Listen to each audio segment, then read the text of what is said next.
So, a quick overview of what I'm going to talk about. I'm not going to talk long, maybe 15 minutes or so. I'm going to talk a little bit about what is drought, in particular, its impacts on livelihoods and development in Sub-Saharan Africa. I'm going to talk about how migration fits into the picture and how it links or doesn't link to conflict, and then a few little suggestions on how scientists and science might help policymakers in making connections on how to do development in Sub-Saharan Africa. I would say there are two types of people in this world. There are people who care very deeply about their fellow human beings, and there's the others. As someone who likes to identify with these people, the ones who do care about their fellow human beings, it was a great pleasure to start reading headlines like this coming from Germany about your government's commitment or renewed commitment to development and fostering development and resilience in Sub-Saharan Africa. And I come from a continent, I'm Canadian, I come from a continent where there's been a lot of disengagement from the developing world, and particularly from Sub-Saharan Africa in recent years, and I thank goodness for German leadership on this. We need more Germany right now in the world, so thank you very much. It's a pleasure for me to be here. And so my comments really that follow now are more about the details, some suggested details about how development in Africa needs to foster drought resilience, because we have a saying in English, the devil is in the details. So let's talk a few things about the details then. First of all, Sub-Saharan Africa, many of the countries that have already been mentioned in opening remarks have very seasonal precipitation regimes. That is, there's a distinct rainy season and a distinct dry season. Some have, two little rainy seasons and then some intermittent dry periods. But the point is, it's not like Germany, where it could rain on any given day. In fact, I think it rained today. There are times when you have rain and times that you don't. So seasonal dryness is just normal in many parts of Sub-Saharan Africa, as you see here in Burkina Faso, for example. Now, there's a new normal that it seems to be emerging in Sub-Saharan Africa, particularly in the Sahelian region, that area to the south of the Sahara Desert. This is a reconstruction of precipitation data done by the University of Washington in Seattle, and what you see on the horizontal axis is the last 115 years of precipitation in that part of the world. And as you can see, something happened in the 1970s. There was this transition that seems to occur. Before the 1970s, there seemed to be more precipitation on average than since the 1970s. There seems to be a new normal of increasing dryness in that part of the world. Now, I'm not talking drought. This is just general dryness. It seems to be pervasive in that part of the world right now. Drought, as opposed to dryness, is when essentially you don't get rain in the rainy season, right? You're going to have a dry season, that's guaranteed, but do you get rain in the rainy season? Because that's what you have to make your livelihood on the rest of the year. And so when you don't have rain in the rainy season, you get into a drought, and you have situations like this. And right now, the images aren't so great, but I think you can see the continent of Africa there, and you can also see parts of the Middle East. These are areas that are in drought conditions right now. This was taken from the National Oceanic and Atmospheric Agency's Global Drought Monitor, and you can see the east part of Africa, South Sudan, and parts of the Middle East are right now, based on 12-month precipitation records, they're in drought right now. So this is a very timely discussion that we're having. And what are the implications or the impacts of drought on people's livelihoods in Sub-Saharan Africa? Well, we spoke about rural Africa, for example. Well, when there is a drought, that means there is no water available for livestock, for poultry, for crops. So people's livelihoods suffer. And livestock need water every day, right? And so if they can't get them, livelihoods suffer. But there's more to it than just that. When drought becomes pervasive, then households lack the simple act of having a glass of water, a drink of water with dinner, becomes a challenge for them. And then basic sanitation also suffers. So they are more vulnerable to things like disease outbreaks and things like that. So at a very elemental basic level, water security underlies development in Sub-Saharan Africa. When people have water security, then you can start building. That's the foundation, right? You build your foundation on water security. When that's absent, development becomes very challenging in not just in that part of the world, but in any part of the world. And unfortunately, we seem to be entering an era because of anthropogenic climate change where seasonal dryness and drought is becoming a greater risk, not a lesser risk in coming decades. These are from Intergovernmental Panel on Climate Change scenarios looking out to the end of this century. The simple message is that particularly in Sub-Saharan Africa, is that it's going to be much hotter in that part of the world in coming decades. How much hotter will depend on what the concentration of greenhouse gas emissions will be in coming decades, but it will certainly be hotter. There'll be a little bit, potentially a little bit of an increase in precipitation in parts of Sahelian Africa. But again, you're only talking about centimeters per year additional precipitation. So hotter, drier, more water scarce, those are the risks that are faced in that part of the world in coming decades. Now, where does migration fit into all of this? Well, wherever you have a seasonal precipitation regime, such as you have in many parts of Africa, as you have in South Asia, you often have migration, especially in rural areas, and that's because people adapt to the seasonality of the climate through migration. Sometimes they adapt the livelihood itself, so that means they'll become pastoralists, and they'll actually move their livestock from one region to another in accordance with the seasons. Or in other places, and this is becoming increasingly more common, is that it's something in West Africa they call eating the dry season. It's when the dry season occurs, the young people migrate out of the rural areas to the cities in order to try and find opportunities to earn money, remit money home, and they'll go back to the rural areas when the wet season comes, when their labor is needed in the countryside again. And so you get this sort of ebb and flow of people from the countryside to the urban centers with the seasons as well. Very common strategy. Now, droughts, when droughts occur, they start to have an effect, an influence on these migration patterns, and not always the way we are led to believe in the media. The amount of migration that takes place over long distances, say from West Africa to Europe or from East Africa to Europe, actually tends to go down during droughts. And the reason being is that when you think about it, sending a young man or a young woman from a household in Sub-Saharan Africa to Europe is very expensive, it's quite dangerous, and when that person is gone, their labor is missing from the household. It will take a year or more before that person, if they are successful in reaching their migration destination, a year or more before they can start remitting money home. So in the meantime, the household has to take that risk. A drought is not a good time to take that risk. In fact, migration over long distances tends to go up when seasons are good, when conditions are good, when the family has a little bit of money in their pockets and they can afford to take that risk, right? What happens in droughts is that short distance, short-term migration goes up. So instead of sending a young man or a young woman farther afield, that person will go to the nearest city or to another rural area that's not so drought-stricken, where they can find jobs, where they can earn money and remit it back home. So you get an increase in short-distance movement of people, often to places where water's less scarce. So when you have a drought like what you're experiencing now in Sub-Saharan Africa, you will see an increase in short-distance migration within the region. Now then, conflict. Again, it's a complicated relationship between drought, migration, and conflict. When there is a drought, it is not automatic that people turn around and start hitting their neighbors over the heads with sticks or shooting them. Although that's the way it's often represented in many ways, that, oh no, there's a drought, a conflict emerges. There are many steps in between the existence of a drought, people being displaced, and people actually getting into violent conflict. But in the security field, people who actually study, geopolitical security, what they describe drought as is a threat multiplier. In other words, in countries, in situations that are already politically unstable, where there are already competitions taking place over resources, drought can tip an unstable place into conflict, or can tip a stable place into political instability, especially if government institutions are weak. So it's not automatic that drought leads to conflict, but it sort of raises the potential, if you will, that conflict could emerge. And just last week, the New York Times did an extensive story on famine risks that are starting to emerge in Africa. Drought alone does not lead to famine. Drought in itself doesn't cause a famine. It needs other ingredients.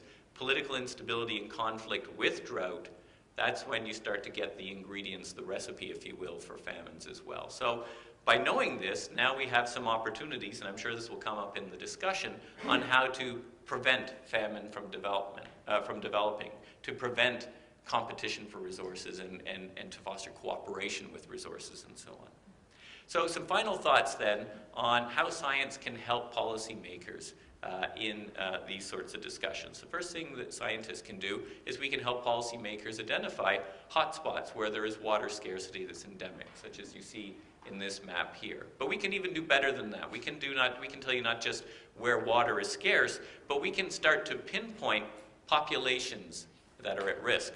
This map here shows, I don't know how well it displays at the back of the room, but you see little dots. And those are people, large concentrations of people living in areas where not just where water scarcity is a challenge, but also land degradation, where soil erosion, where soil quality is also a challenge as well. So when we're trying to target development, we can start to look at particular areas which are hotspots. And indeed, in the context of migration, we can even start to identify the environmental drivers or causes of migration.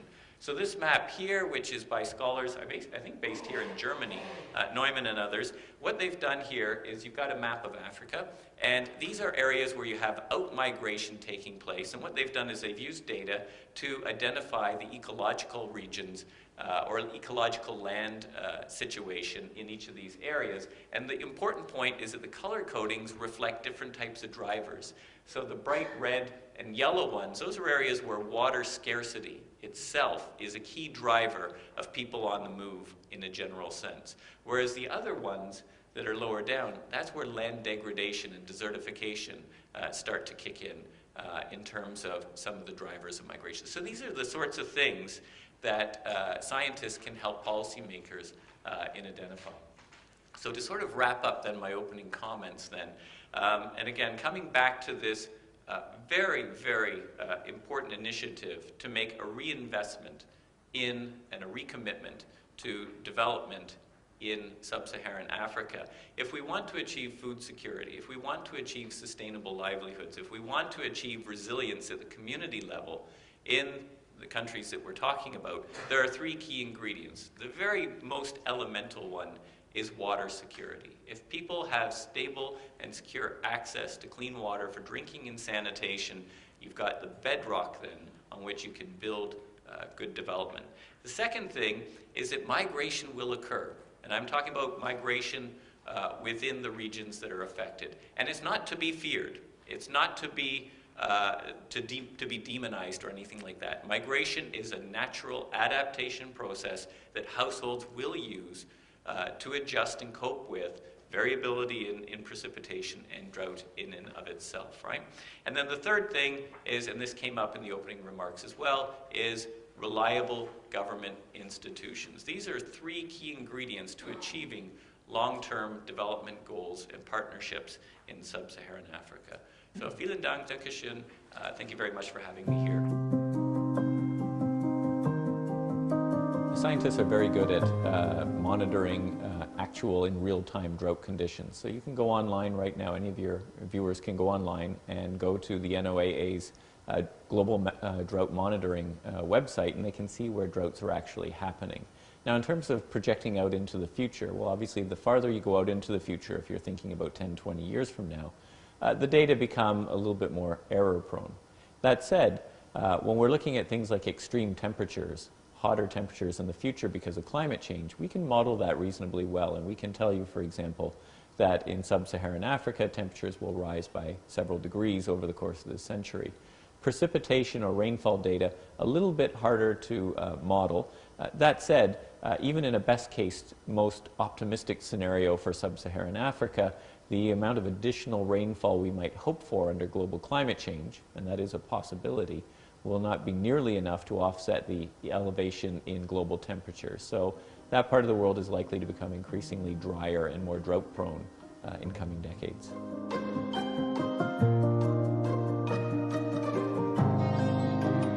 Certainly in the Sahel region, that's the band of agricultural land to the south of the Sahara Desert, which stretches from West Africa to East Africa.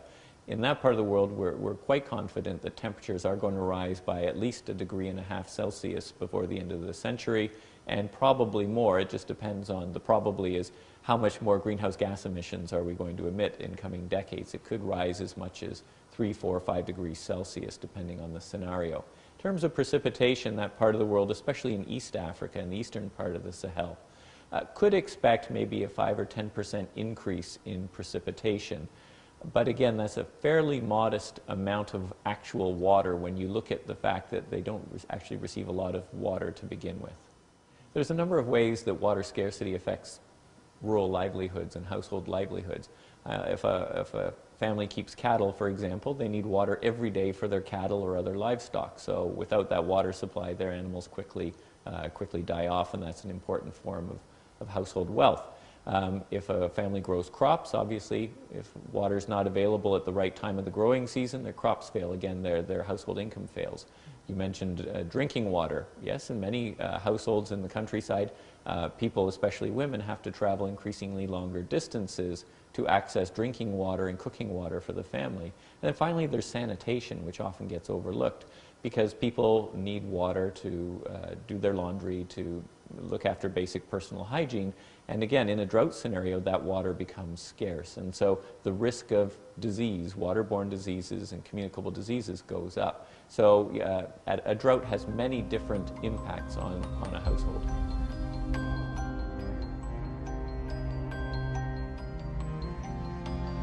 Researchers who've actually looked at migration patterns during drought years have found that when a drought strikes, especially in rural areas, there's an increase in the amount of migration, but it tends to be an increase in short-distance, short-term migration from the countryside to the nearest city, or from a drought-stricken part of the countryside to a less water-scarce part of the countryside.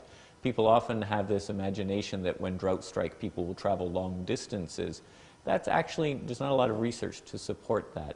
The time that people will undertake long-distance migration, say from Africa to Europe, is more likely to occur when households actually have some money in their pockets, when they can afford to send somebody abroad for an extended period of time.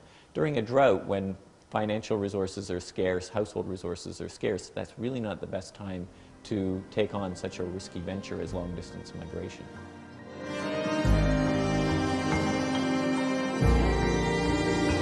There have been a number of statistics that have been circulated in the last decade or so about how many environmental refugees or how many climate change migrants there are around the world. And the simple answer is that nobody really knows for sure. The reason is that we don't actually ask people, are you a climate change refugee? I mean, we do in certain cases, but there's no global database that we can turn to. If we look at, for example, just simply disaster displacement, people who are knocked out of their homes because of a landslide or a flood or that type of natural disaster, we can see that in any given year there's between 15 and 25 million people around the world displaced. But those are the really obvious ones, the ones that make Deutsche Welle's evening telecast. The more subtle types of climate-related migration, the family that loses its farm because of a drought and decides they have to migrate, that goes unrecorded. So what I can say is this, is that if we continue on our current track, where we do very little to stop the causes of anthropogenic climate change, and we do very little to help vulnerable countries adapt to the consequences of climate change, then we will have tens of millions, if not hundreds of millions of people displaced around the world before the end of this century, if we continue on the path that we're going. But there is still room to change our course.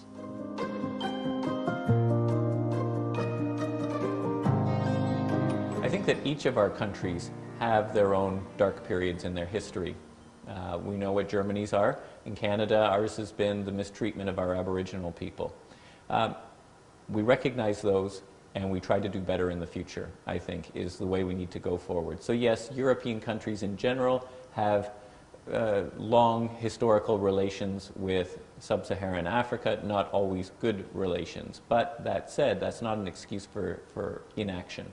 In fact, if anything, it raises the importance of being proactively engaged in that part of the world on an equal footing with the people who live there. So during our discussions, we talked a lot about top-down development versus bottom-up development. Bottom-up development means Germany, Canada, other Western nations going into Africa and saying, we want to help. We realize we're part of the problem. We want to be part of the solution as well. How do we do this? And so engaging with our partners in those parts of the world on an equal footing and providing them the resources that they themselves cannot generate. I think that's the way we need to look at this going forward. I think that all of these ideas, like the one you're talking about in terms of ecosystem restoration and so on, it's like building a puzzle. I think each one is part of creating the solution to the bigger problem. So definitely ecosystem restoration, for example, planting trees where those have been removed in the past, implementing agricultural practices that conserve soil rather than degrading it. These are good steps to take in terms of both building rural capacity and rural livelihoods in those countries that are affected by these problems, but also building a longer-term capacity to deal with climate change, with future economic and political tensions as well. I think that is one step going forward. And it's an easy one. We know what that problem is, and we know what the solutions are to it. So why not? Why not tackle those now?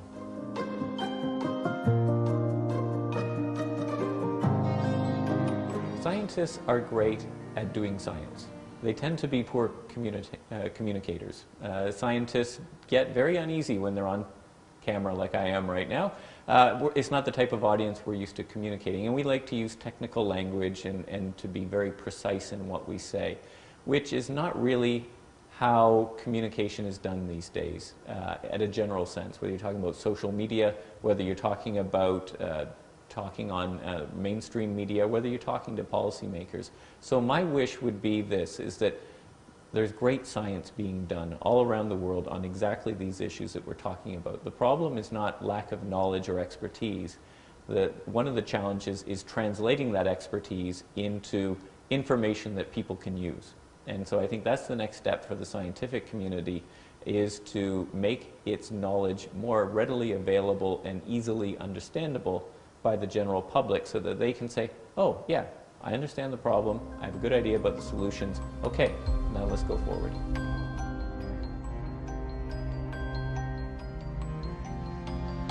In recent months, there's been a lot of talk in Germany about a Marshall Plan for Africa, a reinvigorated reinvestment and recommitment to doing development work in Africa. And I really think, and I come at this as a North American, I really think that this is admirable. The German government is showing leadership in a field where many Western nations are retreating from it. And so my hope is that the spirit that informed the decision to go forward with this Marshall Plan continues, not just here in Germany, but in Europe more generally, and across the G7, the G20 nations as well. Because the reality is this, is that we live a pretty good life in Germany, in Canada, in the United States, rest of Europe. We live pretty good lives. We have our challenges as well, but there are many parts of the world where people don't. And so we can either pretend that it doesn't happen and close our eyes and let things get worse, or we can step up and share a little bit of our wealth and good luck with other parts of the world. And I think Germany's showing great leadership on this, and I hope going forward that your country continues to do so.